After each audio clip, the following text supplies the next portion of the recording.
Why diets don't always work. Why diets don't always work. The term diet is often misunderstood.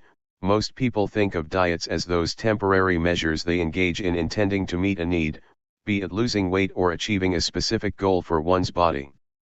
In general, dieters are less likely to lose a significant amount of weight. Some people have been trying different diets for many years, however, their weight remains the same. In the case of women, as many as 90% of them go on a diet simultaneously in their lifetime. Very few people lose weight, and there are even fewer people who can manage to maintain the lost weight. In truth, the term diet simply refers to what one eats, and it would be accurate to say that the idea of dieting has become fairly easy to complicate and abuse, mostly taking an intricate interest in the percentages of macronutrients consumed, the types of foods constituting one's meal, including all manner of restrictions and limitations. Some diets do pose a danger to a certain type of individual, especially the so-called cleanses and their determination to eliminate all traces of what are sometimes essential nutrients from one's diet. Admittedly, not all diets are scams intent on misusing the trust and desperation of individuals to make a quick profit. Many a diet will emerge as a result of some good intentions to do some good, yet the number of positive testimonies regarding dieting is quite small. What is on the rise is the number of disgruntled complaints about the total inefficacy of those most popular diets circulating the internet. The fact is, diets do not have the greatest track record, and there are some good reasons for that. Contents hide. 1. Reasons why diets don't work. 1.1 Lack of motivation. 1.2 Food intolerance. 1.3 No self-discipline. 1.4 Diets are temporary. 1.5 Diets are too restrictive. 1.6 Low carbohydrate diets do not fare any better. 1.7 Calorie counting not always work. 1.8 Increased risk of eating disorders. 1.9 Diets are unrealistic in their expectations. 1.10 Some people are genetically predisposed to being overweight. 1.11 Losing weight requires a change in lifestyle. Reasons why diets don't work. While the answers vary, the most common will include the following. Lack of motivation. Diets that require no motivation tend to fail. People who are unaware of the long-term consequences of a not sustainable diet may only make temporary changes. Even people with the best intentions tend to break their diet if they are not ready to commit. That is why if you want to lose weight, you need to choose a healthy diet. Choose a diet that gives you an incentive to stick to it, because you won't want to stick to it if you aren't going to get something in return.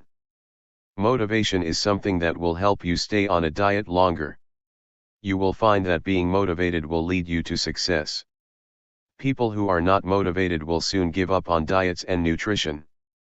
The best thing you can do for yourself is to avoid diets that require no motivation or that you cannot stick to, because you are putting yourself at a real risk of failure.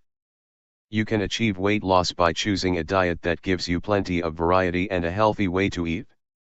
You will also find that you will feel more confident about yourself if you have a healthy diet to look forward to. Food intolerance. The second reason that you will find a diet to fail is because of intolerance to certain foods. There are foods that you can eat and there are foods that you cannot eat.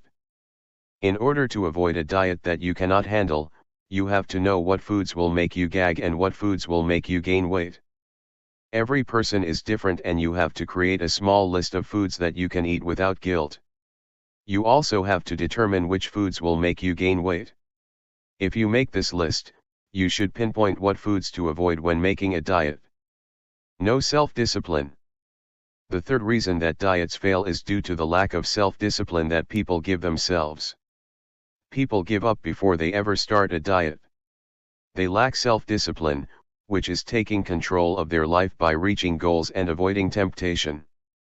People need to have a set of behaviors they are willing to follow consistently in order to lose weight and keep it off.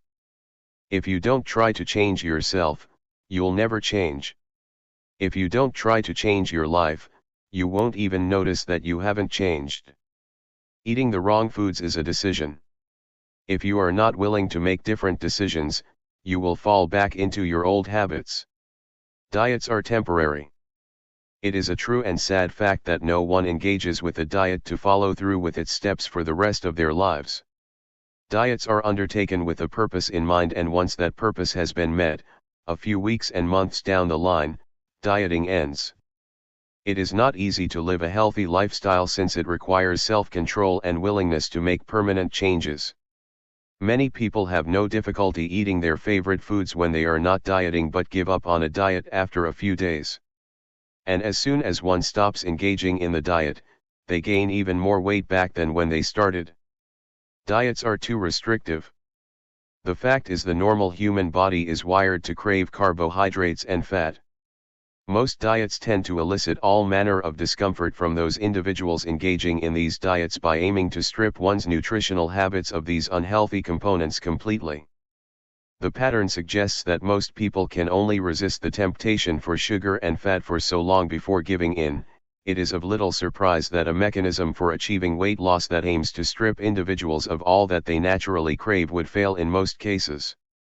Low-carbohydrate diets do not fare any better. Low-carb diets have been shown as a highly efficient method of losing weight, but not all people are willing to give up their favorite foods and live on a low-carbohydrate regimen. But that is not the fault of the diet. It is not the diet that requires them to give up such foods, but, rather, their lack of self-discipline. On the other hand, if you restrict your intake of carbs severely, then your body will be forced to break down fats into ketones as energy. This is known as ketosis. As a result of ketosis, you may experience symptoms such as fatigue, headache, and bad breath. Whether low-carb diets pose long-term health risks remains unclear. Having a diet that restricts carbohydrates may result in vitamin and mineral deficiencies and gastrointestinal problems in the long term. This makes it difficult to stay the dieting course, especially when unable to perform daily tasks, not in light of an exhausted body and depressed mind. Calorie counting not always work. Calorie counting is a challenging task. 67% of Americans say they consider calories when they make food purchases, but 9 out of 10 people are unsure how many they really need, according to a survey by the International Food Information Council Foundation. Studies show that big meals and large portions, think Thanksgiving feasts and most restaurant dinners, can derail your calorie counting efforts. Calorie counting isn't quite the health and weight loss breakthrough most people seem to assume it is.